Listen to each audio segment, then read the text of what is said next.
नमस्कार दोस्तों, स्वागत है आपका आज के मुख्य समाचार में। नॉन स्टॉप न्यूज़ हेडलाइंस में तमाम बड़ी खबरें आपके लिए लेके आए हैं, जिसमें सबसे पहली बड़ी खबर में जिक्र होगा बिहार का, जहां पर बिहार में बाढ़ से 70 लाख लोग प्रभावित। जिसके बाद पप्पू यादव ने कहा है कि नीतीश के मंत्री ने लूट लिया है पैसा। इसी के साथ दूसरी बड़ी खबर में आपको बताएंगे कि भाजपा अध्यक्ष जेपी नड्डा से मुलाकात के बाद भी नहीं बदले हैं चिराग पासवान के सुर और एनडीए में फूट के संकेत। बड़ा सियासी संकट यहाँ पर बिहार में देखने को मिल रहा है, जिसके बाद विधानसभा चुनाव में बिहार में भाजपा और जेडीयू को बड़ा झटका लग सकता है। और तीसरी बड़ी खबर में जिक्र होगा उत्तर प्रदेश का, जहां पर आजम खान को जन्मदिन की बधाई देकर अखिलेश यादव ने योगी सरकार पर साधा निशाना। तो दोस्तों, हर एक खबर की गहराई में आपको ले जाएंगे, लेकिन उससे पहले अगर आपको भी ऐसा लगता है कि बिहार के विधानसभा चुनाव में भाजपा और जेडीयू को बड़ा झटका लगने वाला है, तो आप अभी इस वीडियो को लाइक कीजिए और इस लाल बटन को दबा के इस चैनल को, और कमेंट में हमें बताइए कि बिहार में किसकी सरकार बनेगी। रुक करते हैं दोस्तों तमाम बड़ी खबरों की तरफ। बिहार में बाढ़ से 70 लाख लोग प्रभावित। पप्पू यादव बोले,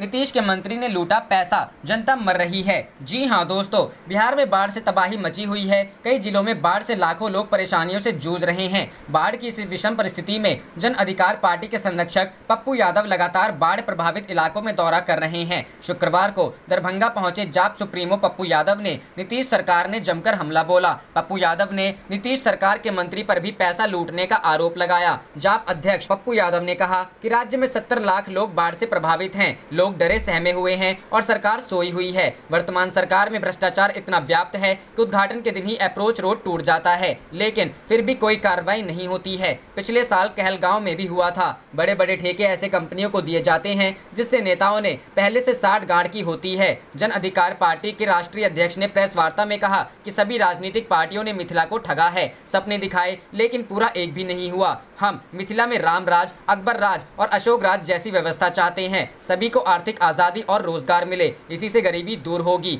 पप्पू यादव ने कहा कि मुझे किसी पद का लोभ नहीं है, मैं मुख्यमंत्री नहीं बनना चाहता। मेरी लड़ाई सिर्फ बिहार और बिहारी को बचाने की है। मेरी लड़ाई 30 साल बनाम 30 साल है। मैं 3 साल से बिहार को एशिया का नंबर 1 राज्य बनाऊंगा। बाढ़ को लेकर मुख्यमंत्री नीतीश कुमार पर हमला बोलते हुए जाप अध्यक्ष ने कहा कि नीतीश कुमार को पिछले 15 वर्षों में मालूम नहीं चला कि बिहार के किस हिस्से में बाढ़ से तबाही होती है। पहले कभी फरक्का बराज के बारे में नहीं सोचा और अब चुनाव के समय फरक्का बराज की याद आ रही है। सिंचाई मंत्री संजय झा पर चुटकी लेते हुए पप्पू यादव ने कहा, एक संजय महाभारत में थे और एक संजय कलयुग में है। कलयुग के संजय ने सरकारी पैसा लूट जनता को बाढ़ में मरने के लिए छोड़ दिया है। कोरोना वायरस का जिक्र करते हुए पप्पू यादव ने कहा कि दरभंगा मेडिकल कॉलेज अस्पताल की स्थिति बहुत बुरी है। यह सरकार की विफलता का ही परिणाम है कि अब एनडीए के घटक दल ही उन्हें आईना दिखा रहे हैं। रामविलास जी और चिराग पासवान ने स्पष्ट रूप से कहा कि कोरोना और बाढ़ से बिहार बेहाल है। रुख करते हैं अगली खबर की तरफ। बीजेपी अध्यक्ष जेपी नड्डा से मुलाकात के बाद भी नहीं बदले हैं चिराग पासवान के सुर। कल पटना में बुलाई पार्टी की आपात बैठक। जी हां दोस्तों, दिल्ली में कल देर शाम बीजेपी के राष्ट्रीय अध्यक्ष जेपी नड्डा से मुलाकात के बाद भी लोक जनशक्ति पार्टी के राष्ट्रीय अध्यक्ष चिराग पासवान के सुर नहीं बदले हैं। चिराग पासवान नीतीश कुमार को लेकर सॉफ्ट होने को तैयार नहीं है। आज देर शाम पटना पहुंचे चिराग ने कल अपनी पार्टी की आपात बैठक बुलाई है। दिल्ली में नड्डा से मिले चिराग पासवान। एलजेपी सूत्रों के मुताबिक देर शाम दिल्ली में चिराग पासवान की मुलाकात बीजेपी के राष्ट्रीय अध्यक्ष जेपी नड्डा से हुई। दोनों के बीच तकरीबन 1 घंटे तक बातचीत हुई। एलजेपी सूत्रों के मुताबिक चिराग पासवान ने बीजेपी के राष्ट्रीय अध्यक्ष को साफ साफ कह दिया कि वे नीतीश कुमार के एजेंडे पर चलने को तैयार नहीं है। बिहार में अगर एनडीए चुनाव लड़ेगा तो एजेंडा भी तीनों पार्टियों को मिलाकर बनाना होगा। चुनाव से पहले कॉमन मिनिमम प्रोग्राम बनाना होगा, जिसमें लोक जनशक्ति पार्टी के Bihar first, Bihari first vision को भी जगह देनी होगी। जानकारों के मुताबिक चिराग पासवान ने नीतीश कुमार के रवैये को लेकर जेपी नड्डा के सामने अपनी नाराजगी जाहिर की। उन्होंने कहा कि नीतीश कुमार लगातार लोक जनशक्ति पार्टी की उपेक्षा करते आए हैं। एलजेपी ने तो बीजेपी का हर कदम पर साथ दिया है, लेकिन 3 तलाक से लेकर सीएए, एनआरसी और राम मंदिर जैसे मुद्दों पर नीतीश कुमार ने हमेशा बीजेपी के स्टैंड का विरोध किया। सीटों पर कोई चर्चा नहीं। सूत्रों के मुताबिक चिराग पासवान और जेपी नड्डा के बीच मुलाकात में सीटों को बंटवारे पर कोई चर्चा नहीं हुई। एलजेपी नीतीश कुमार के रवैये पर झुकने को तैयार नहीं है। चिराग पासवान ने बीजेपी के राष्ट्रीय अध्यक्ष को अपने स्टैंड की 2 टूक जानकारी दे दी। पटना पहुंचे चिराग, कल एलजेपी की आपात बैठक। इस बीच आज देर शाम चिराग पासवान पटना पहुंचे। उनके पटना आने की जानकारी पार्टी के ज्यादातर नेताओं को नहीं थी। चिराग ने अपनी पार्टी के प्रमुख नेताओं की कल प्रदेश कार्यालय में आपात बैठक बुलाई है। कल प्रदेश कार्यालय में झंडोत्तोलन के बाद चिराग पासवान अपनी पार्टी के नेताओं के साथ बैठक कर उन्हें सारे मामले की जानकारी देंगे। एनडीए से अलग हो सकती है एलजेपी। जानकारों की माने तो बीजेपी ने अगर बात कही संभाली तो लोक जनशक्ति पार्टी एनडीए से अलग हो सकती है। चिराग पासवान अपनी पार्टी के नेताओं को पिछली कई बैठक में कह चुके हैं कि वे किसी भी परिस्थिति के लिए तैयार रहें। चिराग कह चुके हैं कि उनके गठबंधन का स्वरूप बदल सकता है या फिर उनकी पार्टी अकेले चुनाव मैदान में आ सकती है। उधर बीजेपी ये बार बार कहती रही है कि बिहार एनडीए की तीनों पार्टियां एकजुट रहेंगी। देखना होगा कि बीजेपी क्या कर पाती है। रुख करते हैं अगली खबर की तरफ। आजम को जन्मदिन की बधाई दें अखिलेश ने योगी पर साधा निशाना। जी हां दोस्तों, समाजवादी पार्टी के राष्ट्रीय अध्यक्ष अखिलेश यादव ने सीतापुर जेल में बंद पार्टी नेता एवं पूर्व कैबिनेट मंत्री आजम खान के जन्मदिन पर ट्विटर पर पोस्ट लिखकर बधाई दी है। अपने ट्वीट में अखिलेश यादव ने इशारों में ही योगी सरकार पर निशाना भी साधा है। अखिलेश यादव ने शुक्रवार को किए अपने ट्वीट में शायराना अंदाज में लिखा है, झूठ के कितने जाल बिछा लो, सच तो फिर भी आजाद रहेगा। इसके आगे अखिलेश यादव ने आजम खान को जन्मदिन की बधाई देते हुए लिखा है, समाजवाद की मजबूत दीवार व संघर्षों की मशाल वरिष्ठ सपा नेता सांसद श्री आजम खान जी को जन्मदिन की ढेर सारी बधाई एवं शुभकामनाएं। अपने ट्वीट में बधाई संदेश के साथ ही साथ अखिलेश यादव ने एक तस्वीर भी शेयर की है जिसमें वे आजम खान के साथ नजर आ रहे हैं। बता दें कि रामपुर से समाजवादी पार्टी के सांसद मोहम्मद आजम खान का 75वां जन्मदिन है। आजम खान का जन्म रामपुर में 14 अगस्त 1948 को हुआ था। सूबे में योगी सरकार के आने के साथ ही सपा सरकार में नंबर 2 का रुतबा रखने वाले आजम खान निशाने पर रहे। फिलहाल आजम खान किसानों की जमीन हथियाने सहित कई मामलों में आरोपी होने के कारण सीतापुर जेल में बंद हैं। यहां आपको यह भी बता दें कि अखिलेश यादव से पहले समाजवादी पार्टी के आधिकारिक ट्विटर हैंडल से भी आजम खान को बधाई दी गई थी। उस ट्वीट में भी बधाई संदेश के साथ ही साथ योगी सरकार पर निशाना साधा गया था। ट्वीट में लिखा गया था, अहंकारी सत्ता ने आपको झूठे मुकदमों में फंसा जेल में कैद कर रखा है। हमें विश्वास है न्यायालय से न्याय मिलेगा और आप जल्द हमारे बीच होंगे। सपा के आधिकारिक ट्विटर हैंडल से जो ट्वीट किया गया था उसमें भी एक तस्वीर शेयर की गई थी। उस तस्वीर में मुलायम सिंह यादव, आजम खान और अखिलेश यादव तीनों नेता नजर आ रहे हैं।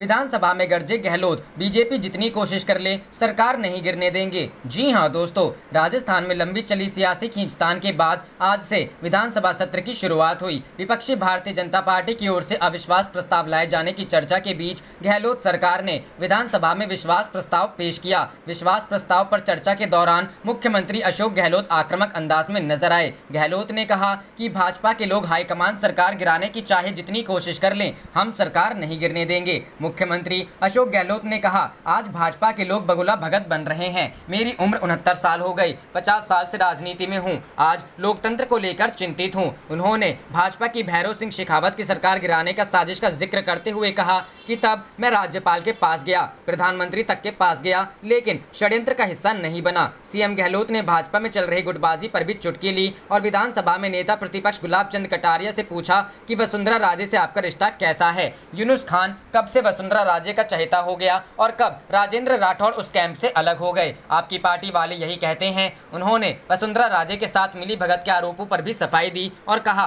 कि ऐसा कहा जा रहा है कि हम आपस से मिले हुए हैं, लेकिन इसमें कोई सच्चाई नहीं है। मेरी उनसे कोई बातचीत भी नहीं होती। अशोक गहलोत ने कहा कि एक बार वसुंधरा राजे मुख्यमंत्री बनती हैं, एक बार मैं, लेकिन इस बार कुछ लोगों ने सोचा कि मैं आ जाऊं और वसुंधरा को किनारे कर दूं। उन्होंने कोरोना संकट का भी जिक्र किया और कहा कि इसे लेकर भी कोई राजनीति नहीं की। गर्व होता है कि कोरोना के दौरान राजस्थान में शानदार काम हुआ और पूरे देश में प्रतिष्ठा बढ़ी। सीएम ने कहा कि एक इंसान की जिंदगी चली जाए तो कितना दुख होता है। यही सोचकर हमने अभियान चलाया, कोई भूखा ना सोए, इसके लिए सभी को साथ लेकर काम किया। हमारी जंग जीवन और आजीविका को बचाने की है।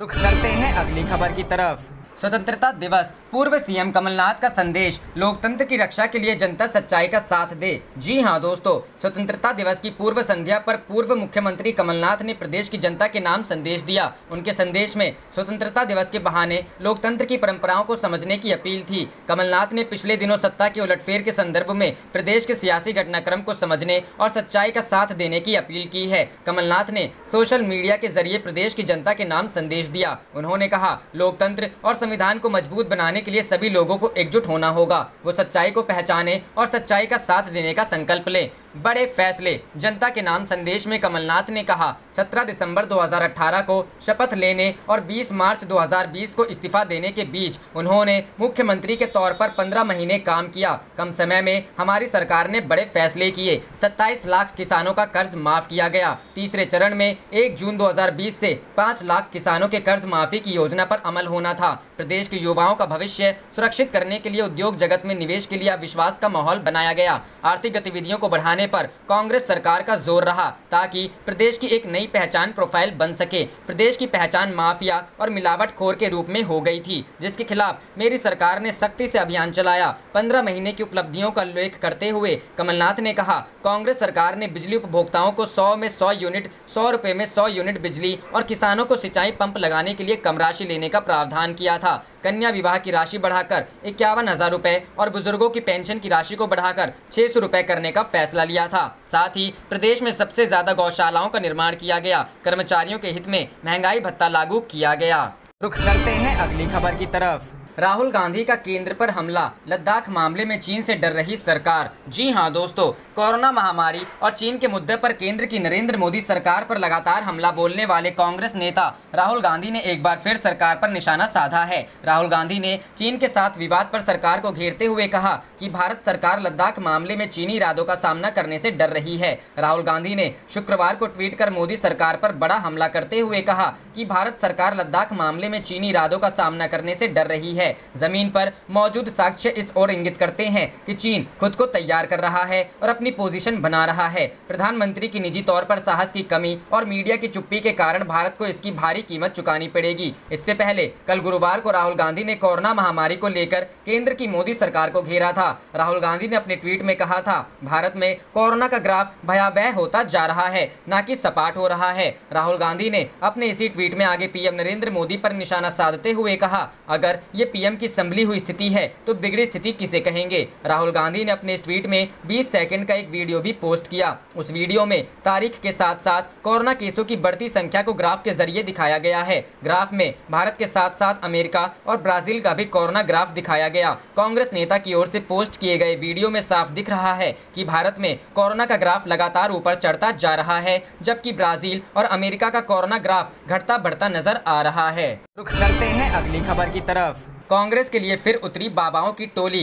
कंप्यूटर और मिर्ची बाबा ने शुरू किया अभियान। जी हां दोस्तों, मध्य प्रदेश में विधानसभा उपचुनाव है और साधु संतों की टोली की एंट्री फिर से शुरू हो गई है। प्रदेश में 27 विधानसभा सीट पर होने वाले उपचुनाव से पहले टोली ने कांग्रेस के लिए मोर्चा संभाल लिया है। इन लोगों ने लोकतंत्र बचाओ अभियान छेड़ा है। बाबाओं की इस टोली में कंप्यूटर और मिर्ची बाबा भी शामिल हैं। 2018 के विधानसभा और फिर उसके ठीक बाद 2019 में हुए लोकसभा चुनाव में कांग्रेस ने सॉफ्ट हिंदुत्व का कार्ड खेलते हुए बीजेपी को चुनौती दी थी। वहीं रणनीति अब वो उपचुनाव में अपना रही है। संतों का ये अभियान उसी का हिस्सा है। कंप्यूटर और मिर्ची बाबा रिटर्न्स। 2019 के आम चुनाव से पहले चिलचिलाती धूप में जलते कंडों के बीच बैठकर कंप्यूटर बाबा का हठयोग सबसे ज्यादा चर्चा में रहा था। उन्होंने दिग्विजय सिंह के पक्ष में भोपाल लोकसभा क्षेत्र में प्रचार किया था। सिर्फ कंप्यूटर बाबा ही नहीं, मिर्ची बाबा ने भी मिर्ची यज्ञ के जरिए दिग्विजय सिंह की जीत का टोटका किया था, लेकिन दोनों बाबाओं का यह टोटका काम नहीं आया। दिग्विजय सिंह बीजेपी प्रत्याशी प्रज्ञा सिंह ठाकुर से चुनाव हार गए थे।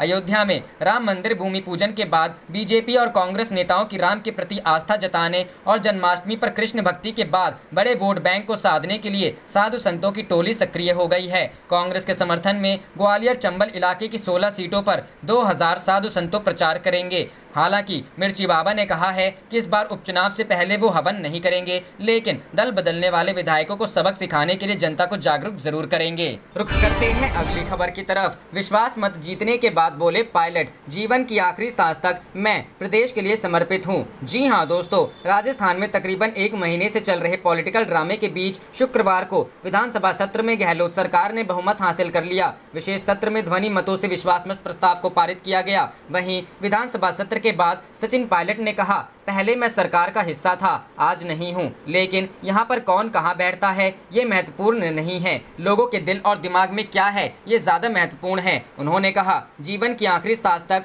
मैं इस प्रदेश के लिए समर्पित हूँ। मालूम हो कि अपनी ही पार्टी और सरकार से बगावत के चलते सचिन पायलट को डिप्टी सीएम और पीसीसी चीफ के पद से हटा दिया गया था। सदन में वे एक विधायक के तौर पर शामिल हुए, इस वजह से सदन में उनकी सीटिंग बदल दी गई थी। विधानसभा सत्र के दौरान सचिन पायलट ने कहा, चाहे वो मेरा दोस्त हो या साथी हो, हम लोगों ने जिस डॉक्टर के पास मर्ज को बताना था बता दिया। इलाज करवाने के बाद हम सब 125 लोग सदन में खड़े हैं। उन्होंने कहा, इस सरहद पर चाहे कितनी भी गोलाबारी हो, मैं कवच, ढाल, गदा और भाला बनकर सब सुरक्षित रखूंगा। सदन में सीट बदलने पर सचिन पायलट ने कहा, पहले जब मैं वहां बैठता था तो मैं सुरक्षित था, सरकार का हिस्सा था। बकौल पायलट, फिर मैंने सोचा कि मेरे अध्यक्ष और चीफ विप ने मेरी सीट यहाँ क्यों की है। तब मैंने देखा कि ये सरहद है और सरहद पर किसे भेजा जाता है, सबसे मजबूत योद्धा को। सदन में सीएम अशोक गहलोत ने बीजेपी पर जमकर निशाना साधा। सीएम गहलोत ने कहा, राजस्थान में फोन टैपिंग की परंपरा नहीं रही है, सरकार गिराने का पूरा षड्यंत्र था। देश में लोकतंत्र खतरे में है, केवल 2 लोग राज कर रहे हैं। सीएम गहलोत ने कहा कि बीजेपी के लोग बगुला भक्त बन रहे हैं। तंज कसते हुए उन्होंने कहा, 100 चूहे खाकर बिल्ली हज को चली। मैं 69 साल का हो गया, 50 साल से राजनीति में हूँ, मैं आज लोकतंत्र को लेकर चिंतित हूँ। उन्होंने बताया कि भैरव सिंह शेखावत सरकार को गिराने का षड्यंत्र हुआ था। मैं उस समय पीसीसी चीफ था। मैं पीएम और राज्यपाल के पास गया, मैंने षड्यंत्र में शामिल होने से इनकार किया, मैंने चुनी हुई सरकार को गिराने से इनकार किया था। रुख करते हैं अगली खबर की तरफ। लालू ने सीएम नीतीश का उड़ाया मजाक, जानिए कार्टून ट्वीट कर क्यों लिखा, छप्पर पर फूंस नहीं, ड्योढ़ी पर नाच। जी हां दोस्तों, राष्ट्रीय जनता दल प्रमुख लालू प्रसाद यादव ने अपने अंदाज में राज्य सरकार का मजाक उड़ाया है। शुक्रवार को एक कार्टून ट्वीट करते हुए उन्होंने मुख्यमंत्री नीतीश कुमार द्वारा योजनाओं के उद्घाटन पर कटाक्ष किया है। कार्टून में दिखाया गया है कि मुख्यमंत्री के उद्घाटन से पहले ही पुल का संपर्क पथ टूट गया है और उप मुख्यमंत्री सुशील मोदी बोल रहे हैं कि फीता को तब तक पकड़े रहिएगा जब तक वे लालू पर इसका इल्जाम लगाने का इंतजाम न कर ले। इस कार्टून को शेयर करते हुए लालू ने नीतीश पर ठेठ बिहारी कहावत के साथ तंज कसा है। लालू ने लिखा है, छप्पर पर फूंस नहीं, ड्योढ़ी पर नाच। विदित हो कि बीते 12 अगस्त को मुख्यमंत्री नीतीश कुमार ने पटना में बैठकर 509 करोड़ की लागत के एक पुल का उद्घाटन किया था। बताया गया कि उस पुल का पहुंच पथ टूट गया था। उद्घाटन के पहले प्रशासन ने आनन फानन में उसकी मरम्मत कराई। हालांकि पहुंच पथ टूटने की घटना से प्रशासन ने इनकार किया, लेकिन नेता प्रतिपक्ष ने घटना को भ्रष्टाचार का बड़ा सबूत बताया। इसी घटना को लेकर शुक्रवार को लालू प्रसाद यादव ने मुख्यमंत्री नीतीश कुमार एवं उप मुख्यमंत्री सुशील कुमार मोदी पर तंज कसा। पुल के उद्घाटन के दिन भी कसा था तंज। विदित हो कि लालू ने घटना को लेकर पुल के उद्घाटन के दिन भी ट्वीट पर कंज तसा था, जब लालू ने लिखा था, लक्षण इस सरकार के देख जनता खूब पछताए, नए नवेले बांध, पथ और पुल सब टूट टूट बह जाए। तेजस्वी ने वीडियो जारी कर लगाया आरोप। इस पुल के उद्घाटन के दिन लालू प्रसाद यादव के बेटे व नेता प्रतिपक्ष तेजस्वी यादव ने भी वीडियो जारी कर कहा था कि पुल का पहुंच पथ वास्तविक लोकेशन पर धंस रहा है। उन्होंने तंज कसते हुए इसे भ्रष्टाचार का सबूत बताया था। रुख करते हैं अगली खबर की तरफ। सुशासन बाबू बने उद्घाटन बाबू, बनते ही टूट रही सड़कें, कहीं बिगाड़ न दे चुनावी खेल। जी हां दोस्तों, बिहार के मुख्यमंत्री नीतीश कुमार की सबसे बड़ी यूएसपी है सुशासन। कुछ लोग नीतीश कुमार को सुशासन बाबू भी कहते हैं। नीतीश अपनी हर सभाओं में दावा करते हैं कि बिहार में गद्दी संभालने के बाद उनका सबसे ज्यादा फोकस सुशासन पर रहा। बात एक हद तक सही भी है। विकास के काम को लेकर भी नीतीश ने एक समय में खूब वाहवाही बटोरी, लेकिन लगता है कि 2020 में हवाएं उल्टी चल रही हैं। चुनावी साल में सुशासन बाबू उद्घाटन बाबू बन गए हैं, लेकिन जितनी तेजी से नीतीश सड़कों का उद्घाटन कर रहे हैं उतनी ही तेजी से ये टूट भी जा रही हैं। और तो और हड़बड़ी में तो बुधवार को एक ऐसी सड़क का उद्घाटन कर दिया गया जो अभी तक तय दूरी तक बनी ही नहीं है। सवाल ये उठता है कि नीतीश कुमार सुशासन बाबू से उद्घाटन बाबू क्यों बन गए? जवाब बड़ा आसान है। 2020 बिहार विधानसभा चुनाव। नीतीश कुमार को बखूबी पता है कि चुनाव जीतना है तो विकास करने के अलावा विकास दिखाना भी पड़ेगा, लेकिन उद्घाटन बाबू ये भूल गए कि जिस विकास को दिखाने के लिए वो तड़ातड़ उद्घाटन किए जा रहे हैं उसे उनके सुशासन के अफसरों ने ही पलीता लगा रखा है। अगर ऐसा नहीं होता तो लाखों करोड़ों रुपए खर्च कर बनाई जाने वाली सड़कें मिट्टी में नहीं मिल जाती। वहीं चुनावी मौसम में नीतीश कुमार अधूरे प्रोजेक्ट पर भी दांव खेले जा रहे हैं। आप देख रहे थे आपका अपना चैनल जय हिंद जय भारत।